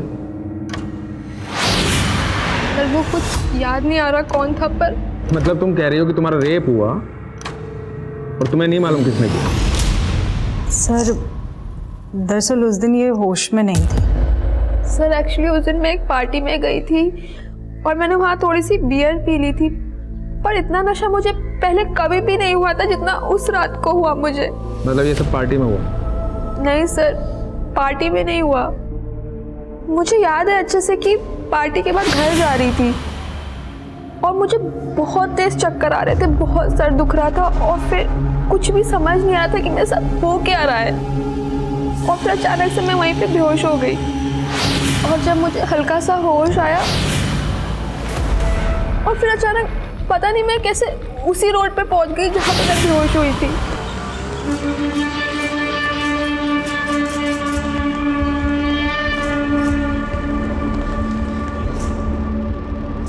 फिर मैंने रियलाइज किया कि मुझे पेट में दर्द हो रहा है, कुछ समझ ही नहीं आ रहा था। फिर मुझे एक टैक्सी दिखी और मैं टैक्सी लेके घर चली गई। कब हुआ है सब? 4 दिन पहले। मतलब तुम्हारा रेप हुआ आराध्या और तुम्हें यहाँ आने में 4 दिन लग गए? सर मैं नहीं समझ पा रही थी कि मैं कैसे आपको ये सब बताऊंगी।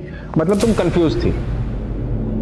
कहीं ऐसा तो नहीं कि होश आने और होश जाने के बीच में जो तुम्हारा रेप हुआ जो तुम बता रही हो ये सब वाकई में एक सपना हो? नहीं सर, मेरा ये कोई सपना नहीं था, मेरा सच में रेप हुआ है। अरे तो मान लेते हैं रेप हुआ है, पर रिपोर्ट बताओ किसके खिलाफ लिखूं, बोलो।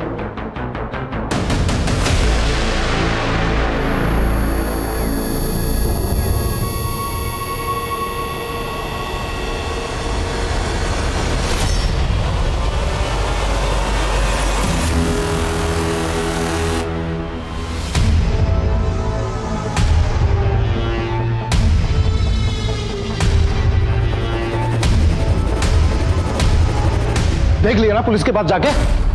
मैंने पहले ही बोला था वो लोग कंप्लेंट तक नहीं लिखेंगे तुम्हारी। उन्होंने कंप्लेंट नहीं लिखी पापा, इसका मतलब ये नहीं कि मेरे साथ क्राइम नहीं हुआ है। लेकिन ये भी तो हो सकता है कि तेरा रेप ही ना हुआ हो।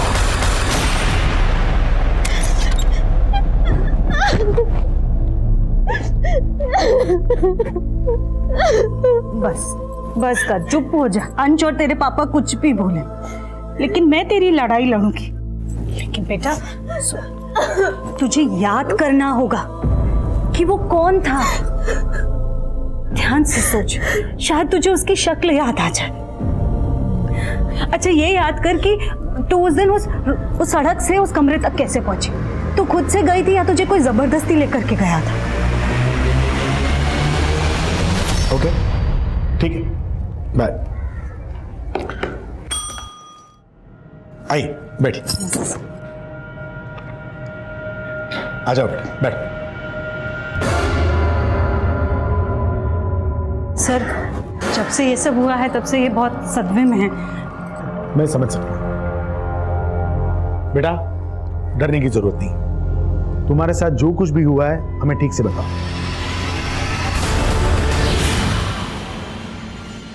पानी, आराम से, डरने की जरूरत नहीं।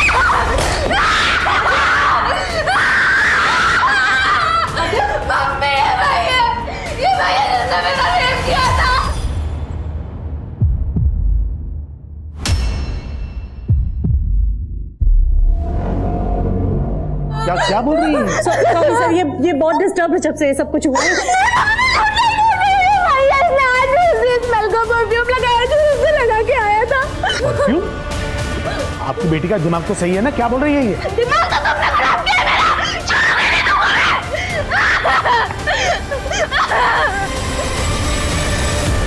आराध्या कह रही थी कि उसे उस आदमी का चेहरा तक भी याद नहीं है जिसने उसके साथ बलात्कार किया था, और अब परफ्यूम की स्मेल की दलील देकर एक एसएसपी पर गंभीर आरोप लगा रही थी। क्या यह आराध्या का कोई भ्रम था या फिर उसके आरोपों में वाकई कोई सच्चाई थी? लेकिन उसके आरोपों ने पुलिस महकमे में हलचल पैदा कर दी थी, क्योंकि ये बातें न्यूज चैनल्स की हेडलाइंस और अखबारों की सुर्खियां बन चुकी थी। इन आरोपों से पुलिस डिपार्टमेंट की काफी बदनामी हो रही थी। इसके बाद एसएसपी अजीत सिंह ने अपने पद से खुद ही इस्तीफा दे दिया और अपने ही खिलाफ जांच का समर्थन करने लगे। मेरी 30 साल की सर्विस में मैंने खुद ने 30 से ज्यादा रेप केसेस सॉल्व किए हैं। मैं चाहता हूं कि इस केस की पूरी इंक्वायरी हो। मुझे लगता है कि उसकी दिमागी हालत ठीक नहीं है, और जहां तक उस लड़की का सवाल है, या तो वो किसी के बहकावे में आकर मेरी छवि बिगाड़ने की कोशिश कर रही है। सर, ये अजीत सिंह तो बहुत काबिल ऑफिसर है। तुम कैसे जानते हो अजीत सिंह को? दरअसल 5 साल पहले जब मैं आदिल सर के साथ काम कर रहा था, उस वक्त इनसे मुलाकात हुई थी, और सर तब इन्होंने एक बहुत बड़े सेक्स रैकेट का पर्दाफाश किया था, और अभी खुद रेप केस में फंसे हुए हैं। स्ट्रेंज। उस दिन तो तुम्हें किसी आदमी का चेहरा भी याद नहीं था, और आज तुम कह रही हो कि अजीत सर के परफ्यूम की स्मेल रेपिस्ट के परफ्यूम की स्मेल से मिलती है। पर एक जैसा परफ्यूम तो कई लोग इस्तेमाल करते हैं। अब इन बातों से तुम्हारे दिमागी हालत पर सवाल उठेगा कि नहीं? देखिए, अगर मैं आपको पागल लग रही हूँ तो मेडिकली प्रूफ करके दिखाइए। पहले मेडिकली ये तो प्रूव हो जाने दीजिए कि तुम्हारा रेप हुआ है। तो आप मुझे झूठा साबित कर रहे हैं? झूठ और सच तो सबूत साबित करेंगे। अब आते हैं तुम्हारी स्टेटमेंट पे। उस सुबह जहाँ तुम ऑटो का वेट कर रही थी वहाँ कोई भी सीसीटीवी नहीं है, तो किसी बात का कोई प्रूफ नहीं है, और तुम्हें याद नहीं है कि तुम उसके बाद गई कहाँ। लेकिन सर मुझे ये तो याद आ गया है ना कि उस दिन एक ब्लैक कार आई थी और उस कार में कोई था जो मुझे लिफ्ट के लिए पूछ रहा था। वो कार से उतरा और मुझे अपने साथ लेकर गया और मुझे पता भी नहीं चला। अब तुम ये कहोगी कि उस ब्लैक कार में अजीत सर थे? नहीं, वो आदमी कोई और था। मतलब कार में तुम्हें कोई और लेके गया और तुमने रेप का इल्जाम अजीत सर पे लगाया?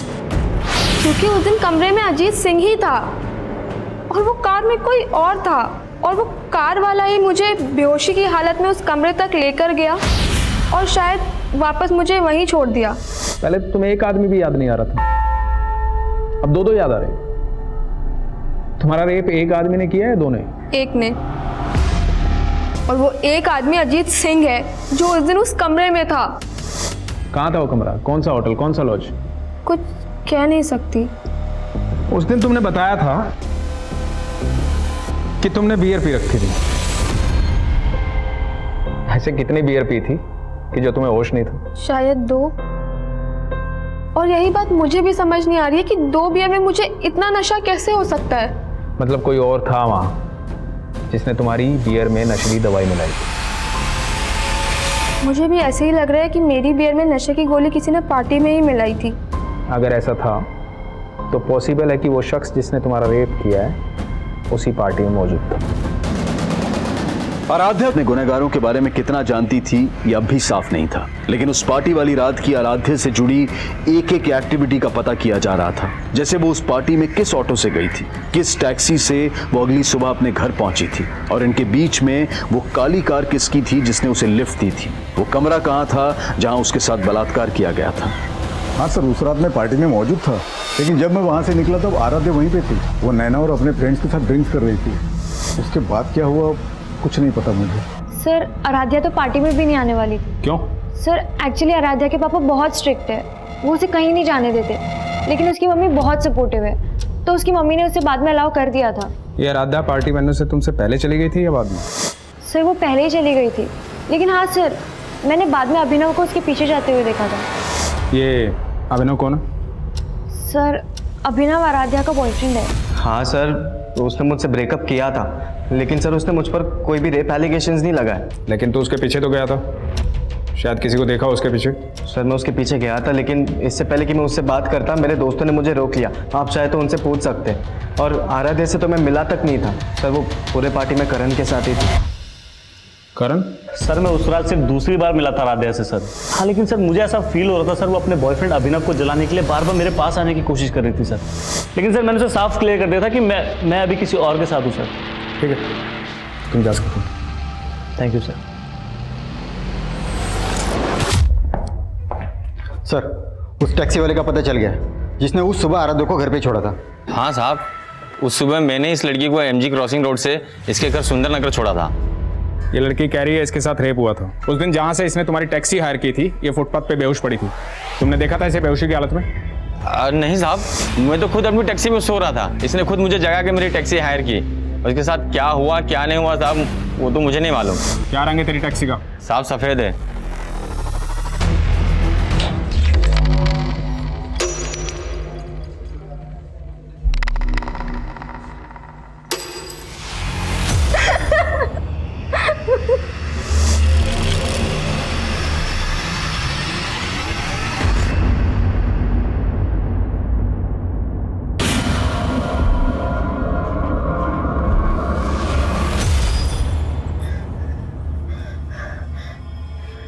याद आया मम्मी, उस घर का मेन गेट का कलर ब्लू था जहाँ पे मुझे वो ब्लैक कार लेके गई थी। Blue colour? पर बेटा पुलिस ने कंफर्म किया है अजीत सिंह के बंगलों का मेन गेट ब्लू कलर का नहीं है।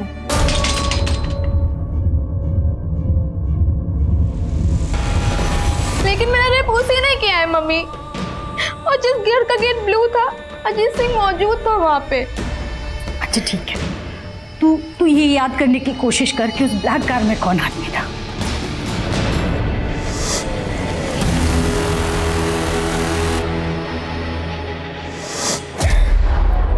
याद आया कौन था ब्लैक कार में? आराध्या, अब तुम कभी प्रूव नहीं कर पाओगी कि अजीत जी ने तुम्हारा रेप किया। मतलब अब आप वो कर रहे हैं जो वो आपसे करवा रहे हैं। अब तुम मुझे समझाओगी मुझे क्या करना चाहिए और क्या नहीं करना चाहिए? सर नाराज मत होइए, बच्ची है, नादानी में बोल गई। नादान बहुत पहुंची हुई चीज है ये। टेबल टेनिस कंपटीशन में नॉमिनेशन के लिए आराध्या की सिफारिश लेकर तुम गई थी अजीत जी के पास, क्योंकि वो तुम्हारे फ्रेंड की जान पहचान के हैं। सुहासिनी जी, मैं ऐसी कोई सिफारिश नहीं करूंगा। आपकी बेटी को क्लब में फ्री ट्रेनिंग दिलाने के लिए मैंने सिफारिश कर दी थी, लेकिन वो कंपटीशन में सिलेक्ट होगी या नहीं ये सिर्फ उसका गेम डिसाइड कर सकता है, मैं नहीं। बात नहीं बनी तो बदनाम करने की कोशिश की। सर क्या कह रहे हैं आप? सर उस रात आप अपनी बेटी को पार्टी में नहीं भेजना चाहते थे ना? जी सर, लेकिन तुम्हारी बीवी ने भेजा जबरदस्ती, क्योंकि नहीं भेजती तो ये खेल कैसे रचती? खेल तो मेरी बेटी की जिंदगी के साथ हुआ है सर। आपको पता है उस दिन वो काली कार में कौन आया था, कौन इसको लेकर के गया था? करण सिंह, अजीत सिंह का बेटा। लिफ्ट चाहिए क्या तुम्हें? तो अपनी दलील को पुख्ता करने के लिए अजीत जी के बेटे को फ्रेम कर रही हो तुम। कोई नहीं सुनेगा तुम्हारी कहानी। मतलब मेरा रेप आपको अब कहानी लग रही है? बहुत कहानी है तुम्हारे पास। मेडिकली प्रूव हो चुका है कि तुम्हारे साथ कोई जबरदस्ती नहीं हुई, और सेक्सुअली एक्टिव तो तुम पहले से थी ना। क्या कह रहे हैं सर आप? कुछ भी बोले जा रहे हैं? पूछो अपनी बेटी से, अपने एक्स बॉयफ्रेंड अभिनव के साथ इसके फिजिकल रिलेशन थे या नहीं? सच क्यों नहीं बोल रही? हाँ, बन गए थे अभिनव के साथ मेरे रिलेशन, लेकिन 19 मार्च की सुबह मेरा रेप हुआ था और अजीत सिंह ने ही मेरे... वो उस दिन इंदौर में थे ही नहीं। मैं वहां नहीं था जहां उस लड़की का रेप हुआ, बल्कि मैं यहाँ से 300 किलोमीटर दूर भोपाल के नुसरतगंज में था। एक शादी अटेंड कर रहा था, मेरी भतीजी की शादी की फोटोग्राफ है, इसमें मैं ठीक से नजर आ रहा हूँ, देखो।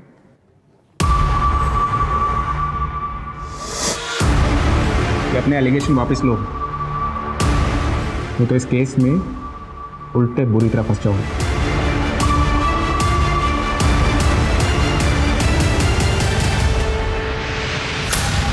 कहाँ गायब था कल से? वो पापा, तेरी ये आवारागर्दी बंद कर दे। अगर तेरे खिलाफ कुछ भी साबित हुआ ना तो सबसे पहले मैं तुझे अंदर करवाऊंगा।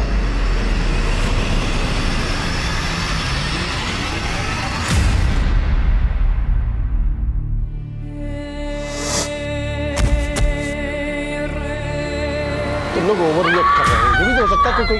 आराध्या, आराध्या,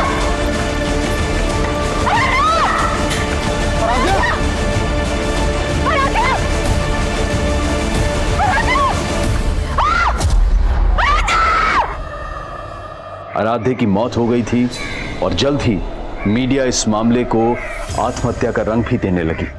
मेरी बेटी इतनी कमजोर नहीं थी, वो आत्महत्या नहीं कर सकती है। उसको तो हाइट का फोबिया था, ऊंचाई से नीचे देखते ही उसको चक्कर आने लगते थे, तो फिर वो खुद कूद कर अपनी जान कैसे दे सकती है? उसको जरूर किसी ने धक्का दिया था, उसकी हत्या हुई है। मैं इस केस में सेंट्रल इन्वेस्टिगेशन एजेंसी की जांच की मांग करती हूँ। आराध्या की मां द्वारा की गई मांग को मीडिया ने इतना बढ़ावा दिया कि आखिरकार ये मांग स्वीकार कर ली गई और ये केस इन्वेस्टिगेशन डिपार्टमेंट को सौंप दिया गया। आप लोगों का कहना है कि आराध्या को ऊंचाई से डर लगता था, इसके बावजूद वो टेरेस पर अकेले गई। क्यों गई होगी वो टेरेस पर? सर ऐसे ही गई थी, लेकिन कभी भी वो मुंडेर के पास नहीं जाती थी। आप लोग कहाँ थे उस वक्त? हम सब लोग यहाँ नीचे थे और तभी अचानक से आराध्या की चीखने की आवाज सुनी और जाकर के देखा तो सर अगर आराध्या खुद कूदी होती तो फिर वो चीखती क्यों? उसको जरूर किसी ने धक्का दिया था। पक्का उस अजीत सिंह और उसके बेटे का ही हाथ है इसमें। आप लोगों के कहने का मतलब है कि एसएसपी अजीत सिंह और उनके बेटे करण ने किसी को आपके टेरेस पर भेजा, उसने आराध्या को धक्का दिया। लेकिन आप लोगों के घर पर होते हुए आपके टेरेस पर कौन आ सकता है?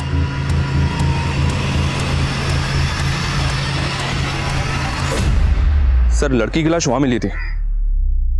अगर कोई बाहरी आदमी इस छत पे आया है तो पड़ोस की किसी छत से ही आ सकता है, क्योंकि यहाँ पे आने के लिए सीढ़ियाँ घर के अंदर से ही आती हैं और आस पड़ोस की किसी छत पे सीसीटीवी मिलना तो पॉसिबल नहीं है। सुमित साहब, आसपास पता करो, वारदात के दिन कोई सस्पिशियस शख्स देखा गया था क्या? साहब, मनीष, सबसे पहले हमें यह पता करना होगा कि आराध्या का रेप और मर्डर केस क्या दोनों आपस में कनेक्टेड है या फिर दोनों केसेस अलग अलग हैं? लेकिन सर, इस केस की इन्वेस्टिगेटिव टीम का तो यही मानना है कि आराध्या का रेप ही नहीं हुआ और मेडिकल रिपोर्ट से भी ये कंफर्म नहीं हुआ है। मेडिकल रिपोर्ट से तो तब कंफर्म होता ना जब रेप के तुरंत बाद उन्होंने आराध्या का मेडिकल करवाया होता। उन्होंने रिपोर्ट ही 4 दिन के बाद फाइल करवाई थी। सर, आराध्या ने 3 दिन तक तो हमें भी कुछ नहीं बताया था। और 4 दिन तक आराध्या को रेपिस्ट का चेहरा ही याद नहीं था। 7 दिन के बाद उसने एसएसपी अजीत सिंह पर एलिगेशन लगाए और कहीं 10वें दिन जाकर आराध्या को याद आया कि उस ब्लैक कार में अजीत सिंह का बेटा करण था। ठीक हो तुम? सर, आराध्या को जैसे जैसे जो कुछ भी याद आता जा रहा था वो हमें बताती जा रही थी। इसका मतलब ये नहीं है कि वो कुछ भी झूठ बोल रही थी, लेकिन पुलिस ने हमारी किसी बात पर भी भरोसा नहीं किया। हाँ सर, अजीत सिंह ने घर पे आके मुझे धमकी दी। मैं कोई टेढ़ा तरीका इस्तेमाल नहीं करना चाहता। आप कोर्ट में जाना चाहते हैं, जरूर जाइए, लेकिन कोर्ट का फैसला आप पे भारी पड़ेगा। मेरे बॉस से बोल के मुझे जॉब से निकलवा दिया। उसके बाद मेरी वाइफ और बेटी के पीछे गुंडे लगवा दी। 2 दिन में अगर कंप्लेन वापस नहीं ली ना तो अंजाम बुरा होगा, समझे? कौन आदमी थे वो? पता नहीं, बिना नंबर प्लेट की बाइक पर आए थे और दोनों ने हेलमेट भी लगा रखा। हमने पुलिस को इस बात की जानकारी दी, लेकिन हमारी कोई सुनवाई नहीं हुई। सर, आराध्या की फैमिली भले ही लगातार अजीत सिंह और उसके बेटे पर एलिगेशन लगा रही है, लेकिन अजीत की अलाबाई उसके खिलाफ नहीं जाती। ये देखिए सर, 19 मार्च को अजीत सिंह भोपाल में शादी में शामिल हुआ था और ये बात सही है सर, मैंने कंफर्म किया है। और सर, ये एविडेंस अजीत जी के बयान को सपोर्ट करता है। मनीष, कहीं ऐसा तो नहीं है कि तुम अभी भी इस बात से इन्फ्लुएंस हो कि अजीत सिंह एक काबिल ऑफिसर थे? नहीं सर, बिल्कुल भी नहीं। मैं सोच रहा हूँ कि अगर सच में अजीत सिंह इस केस में इन्वॉल्व है तो अजीत सिंह जैसा काबिल ऑफिसर अगर इस तरह का कोई क्राइम करेगा तो वो इतनी सफाई से करेगा कि किसी का हाथ उसके कॉलर तक ना पहुंच पाए। हो सकता है ये जो अलीबाई के प्रूफ है ये अजीत सिंह के दाव पेच हो। लेकिन सर, अगर ये कोई दाव पेच है तो अजीत सिंह 19 मार्च के इस फोटो में क्यों दिख रहे हैं? वो वेडिंग पार्टी चली होगी 18 मार्च की रात से 19 मार्च की सुबह तक, और 19 मार्च की रात कोई 12 साढ़े 12 बजे से लेकर सुबह 6 बजे तक आराध्या गायब थी। मनीष, ये भी तो हो सकता है उसी रात लेट नाइट अजीत सिंह भोपाल से इंदौर आ गया। लेकिन 19 तारीख की रात तक अजीत जी का फोन भोपाल में एक्टिव था, तो क्या ये भी कोई दावपेच का हिस्सा हो सकता है सर? ये दावपेच किसका है ये पता लगाने के लिए हमें सबसे पहले उस घर का पता लगाना होगा जिसके लिए आराध्या ने कहा था कि उसमें उसका रेप हुआ। आराध्या ने स्टेटमेंट दी थी कि उस घर का गेट नीले रंग का था, लेकिन पुलिस ने उस घर को ढूंढने की कोशिश ही नहीं की। लेकिन हमें ढूंढना है। Sure sir. उस ब्लैक कार की क्या अपडेट है? As per the Aaradhya's statement Ajit Singh के बेटे करण ने ब्लैक कार में ही उसको लिफ्ट दी। ठीक हो तुम? लेकिन आराध्या ने जहां से लिफ्ट ली थी उस जगह पे कोई सीसीटीवी नहीं है और रिकॉर्ड से भी ऐसा कुछ पता नहीं चला है कि करण के पास कोई ब्लैक कलर की कार हो। ठीक है, शुरुआत अजीत सिंह के बेटे करण से ही करते हैं। बुलाओ करण को पूछताछ के लिए। सर, मैं उस रात पार्टी वेन्यू के बाहर आराध्या से मिला ही नहीं सर, और ना ही मेरे पास कोई ब्लैक कलर की कार है। सर, मैं खुद शॉक्ड हूं। पहले तो उसने मेरे पापा पे एलिगेशन लगाए और अब मुझे घसीट रही थी। अब तुम ये कहोगे कि उसने तुम्हारे पापा पर एलिगेशन इसलिए लगाए थे क्योंकि तुम्हारे पापा ने टेबल टेनिस कंपटीशन के लिए उसकी सिफारिश नहीं की थी। ऐसा पापा को लगता है। हो सकता है वजह कुछ और हो। क्या वजह हो? ऐसा कहना नहीं चाहिए लड़की के बारे में, पर वो मुझसे अट्रैक्टेड थी सर। वो फिजिकल होना चाहती थी मेरे से।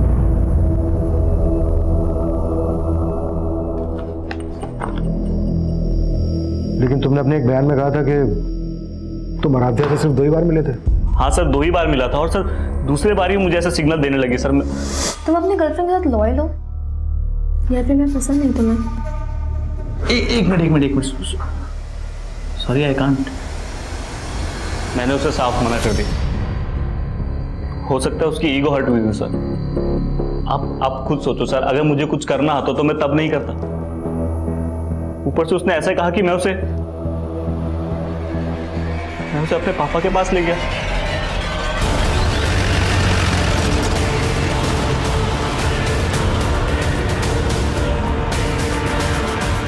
अजीत सिंह और उसका बेटा करण सिंह भले ही इस केस के प्राइम सस्पेक्ट थे, लेकिन इस केस में अभी बहुत कुछ था जो सामने नहीं आया था। जैसे कि आराध्या की मौत के पीछे का राज क्या था, वो नीले गेट वाला घर अगर था तो कहां था, वो काली गाड़ी अगर करण की नहीं थी तो किसकी थी, और उस रात पार्टी में मौजूद लोगों से भी इन्वेस्टिगेटिंग डिपार्टमेंट अपने तरीके से पूछताछ कर रही थी। और उस टैक्सी वाले को भी फिर से तलब किया गया जिसने आराध्या को रेप के बाद उसे उसके घर छोड़ा था।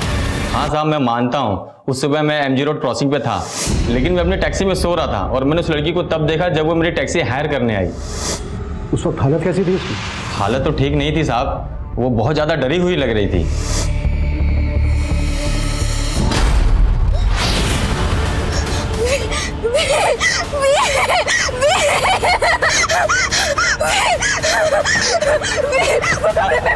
अरे क्या हुआ मैडम? साहब मुझे कुछ समझ ही नहीं आया, वो कौन से व्हील और कौन से कमरे की बात कर रही थी। ये टैक्सी वाला बोल रहा है कि आराध्या किसी व्हील और कमरे की बात कर रही थी। कहीं ये कमरा वही तो नहीं जिसमें आराध्या का रेप हुआ था? तो किसी व्हील का भी उस ब्लू गेट वाले घर से कनेक्शन है? ऐसा कोई घर मिला? नहीं सर, फिलहाल तो नहीं। हाँ, लेकिन आराध्या की दोस्त नैना ने एक नई स्टेटमेंट दी। सर, मैंने ये बात पहले भी पुलिस को बताने की कोशिश की थी, लेकिन वो वही जानने में इंटरेस्टेड थे जो वो जानना चाहते थे। कब की बात है ये? क्या हुआ? मुझे लगा वो सुपर शादा भी यहीं खड़ा था और हमें मोबाइल में रिकॉर्ड कर रहा था। सर, तब तो हमने ये बात को इग्नोर कर लिया था, लेकिन आराध्या के रेप और मर्डर के बाद ऐसा लगा कि शायद इसका कुछ कनेक्शन हो। नाम क्या उस स्वीपर का? सर, शंकर, वो यही काम करता है।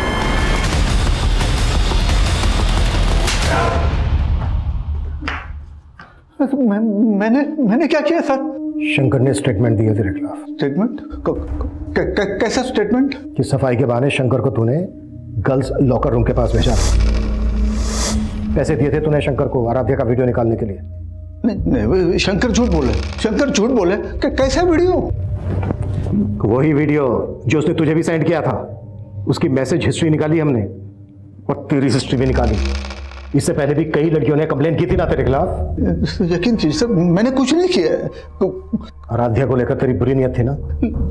मैंने शंकर को पैसे दिए थे वीडियो रिकॉर्ड करने के लिए, लेकिन आराध्या के साथ मैंने कोई गलत काम नहीं किया सर। इसी वीडियो के बल पे तू ब्लैकमेल कर रहा था ना आराध्या को?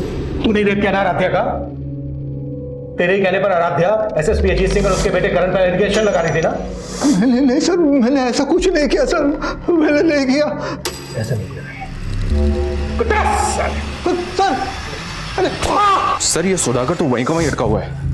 करण और अजीत से भी इसके ऐसे किसी इशू का पता नहीं चला है जिससे लगे कि सुधाकर की ब्लैकमेलिंग की वजह से आराध्या करण और अजीत पे एलिगेशंस लगा रही थी। मनीष, ये सिर्फ मेरी थ्योरी है। इसका मतलब ये नहीं है कि अजीत सिंह और उनके बेटे करण को मैं शक के दायरे से बाहर कर रहा हूं। सर, एक थ्योरी मेरी भी है। अगर हम लोग ये मान लें कि आराध्या की संदिग्ध मौत और उसका रेप केस दोनों अलग अलग हैं, तो हम आराध्या की फैमिली को क्लीन चिट नहीं दे सकते। आराध्या का भाई और फादर तो चाहते ही नहीं था कि आराध्या केस फाइल करे। वो तो आराध्या ने फोर्स किया तो अंत में जाकर केस फाइल हुआ। और शायद इसीलिए आराध्या को छत से गिराकर मार दिया गया। सिर्फ इस थ्योरी के बेसिस पे हम इनको इंट्रोगेट नहीं कर सकते। देखो कुछ मिलता है क्या इनके खिलाफ?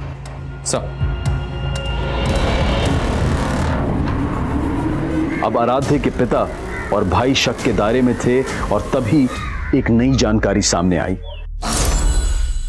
आराध्या का जिस दिन मर्डर हुआ था सर, उसके कुछ दिन पहले से ये आदमी आराध्या के घर के पास मंडरा रहा था। कौन है? आराध्या की फैमिली ने तो उसको आइडेंटिफाई नहीं किया है, पर अपनी एक टीम इसकी पहचान पता करने में लगी हुई है। सर, मुझे आपको एक बात बतानी थी। मेरे पास कुछ दिन पहले एक फ़ोन आया था। हेलो सर, वो फ़ोन एक लड़की का था। इस केस के बारे में कुछ जानती थी, मुझसे मिलना चाहती थी, पर केस तब तक आपको ट्रांसफ़र हो गया।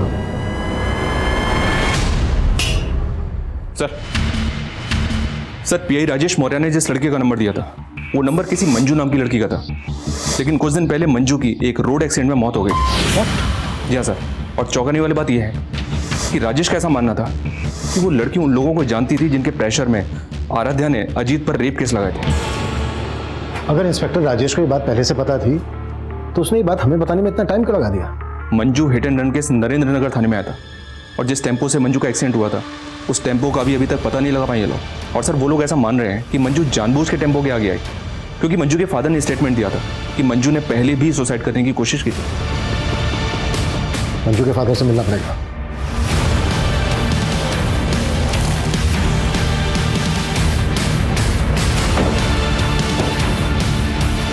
हाँ साहब, ये सच है कि मेरी बेटी ने आत्महत्या करने की कोशिश की थी। लेकिन आपकी बेटी मंजू ने पहले आत्महत्या करने की कोशिश की ही क्यों थी?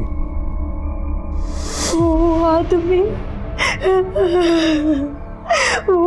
आदमी पापा,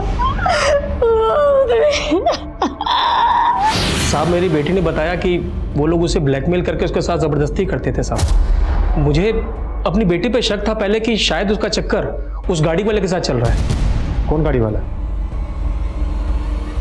क्या वो गाड़ी ब्लैक कलर की थी? जी साहब।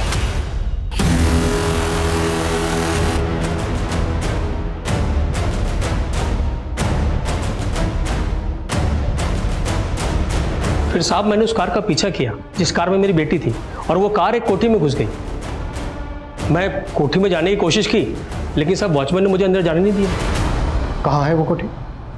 सब आराम नगर में है साहब। जिस कोठी की बात तुम कर रहे हो, ब्लैक कलर की कार जिस कोठी में घुसी थी, उस कोठी का गेट नीले रंग का है।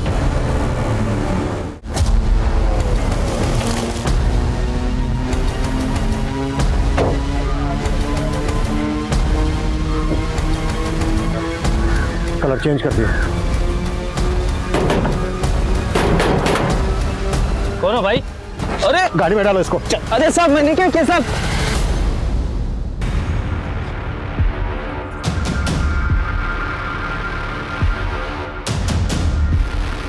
ये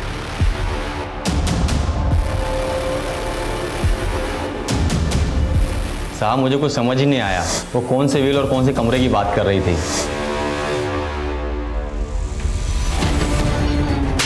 किसका घर है ये? क्या होता है यहाँ पे? साहब का घर है। कौन से साहब का घर है ये?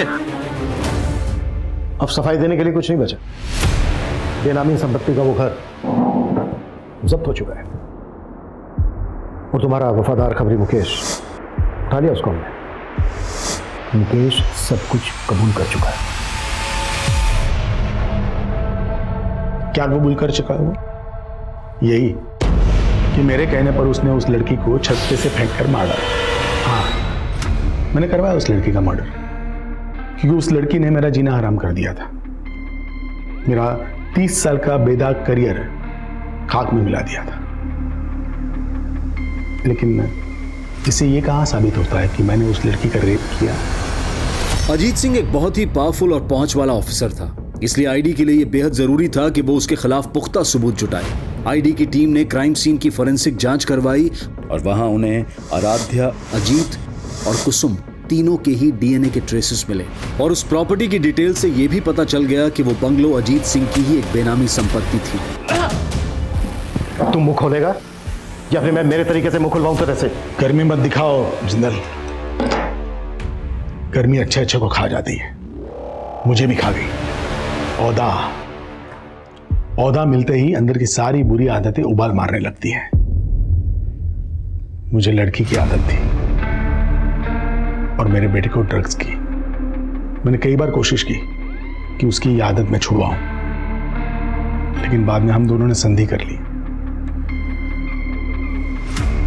मैं उसकी आदतें पूरी करता था और वो मेरी जरूरत है।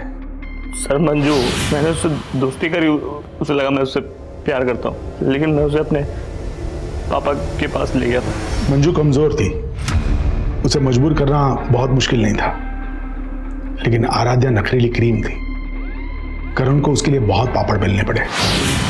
सर वो पार्टी में आराध्या के बियर में मैंने ही नशे की गोली मिलाई थी सर। पार्टी के बाद जब आराध्या घर को निकली तो मैं उसके पीछे गया। मैंने देखा सर वो ऑलमोस्ट बेहोश से पड़ी थी रास्ते में। मैं उसे लिफ्ट दी और पापा के पास ले गए। तुझे लगा कि आराध्या तुझे कभी पहचान नहीं पाएगी, लेकिन आराध्या ने तुझे पहचान लिया, वर्दी उतरवा दी तेरी। और ये बात तेरे से बर्दाश्त नहीं हुई। हाँ, नहीं हुई मुझसे बर्दाश्त। और ये बात भी मुझसे बर्दाश्त नहीं हुई कि मेरा ही डिपार्टमेंट मेरे पीछे हाथ धो करके पड़ा था। और वो खबरी मुकेश, मेरा पुराना वफादार, और उसने मेरे कहने पर आराध्या को खत्म कर दिया। मंजू को भी तूने मरवाया ना? मंजू सर पे चढ़ने लगी थी। आराध्या की हिम्मत देखकर उसे भी हिम्मत आने लगी थी। उसने इंस्पेक्टर राजेश को फोन कर दिया। हेलो, ये बात मुझे पता चल गई और मौका देखते ही मैंने उसे भी। पुलिस रक्षक होती है, भक्षक नहीं। और एक बाप अपनी औलाद को सही रास्ते पर लाता है, गलत रास्ते पर नहीं। तूने अपने बेटे को अपने निजी स्वार्थ के लिए गलत रास्ते पर लाया।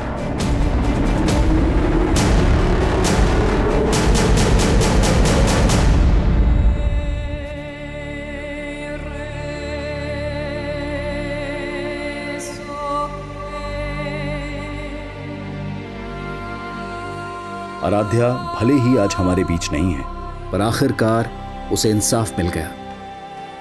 कहते हैं कि पावर अक्सर इंसान को करप्ट बना देती है, और जब अजीत सिंह जैसे पावरफुल पुलिस अधिकारी इस तरह के अपराधों में लिप्त पाए जाते हैं तो समाज में अराजकता का माहौल पैदा हो जाता है। एक आम नागरिक का भरोसा डगमगा जाता है। जो सिस्टम उसके अधिकारों को ताकत देने के लिए बना हो, अगर वही सिस्टम उसे कमजोरी का एहसास दिलवाए तो समाज का स्वरूप डरावना हो जाएगा। लेकिन सामाजिक और पारिवारिक स्तर पर हमें भी अपनी सोच में, अपने ख्यालों में वो आजादी लानी होगी जो महिलाओं को एक दबाव मुक्त, एक अपराध मुक्त माहौल दे सके। लेकिन हमें उस सोच से भी बचना होगा जहां बेफिक्री की आदत हमें तमाम फिक्रों में जकड़ लेती है, जैसा कि आराध्या के साथ हुआ। जिंदगी शौक से जीना अच्छी बात है, लेकिन शौक पूरे करते वक्त इतने भी बेखौफ ना हो जाएं कि हमें अपने आसपास खतरे की दस्तक भी ना सुनाई दे। अब मैं अनूप सोनी आपसे विदा लेता हूं। फिर मुलाकात होगी क्राइम पेट्रोल सतर्क में एक और नए केस के साथ। तब तक अपना और अपने परिवार का ख्याल रखें, सतर्क रहें, सुरक्षित रहें और देखते रहें क्राइम पेट्रोल सतर्क। जय हिंद।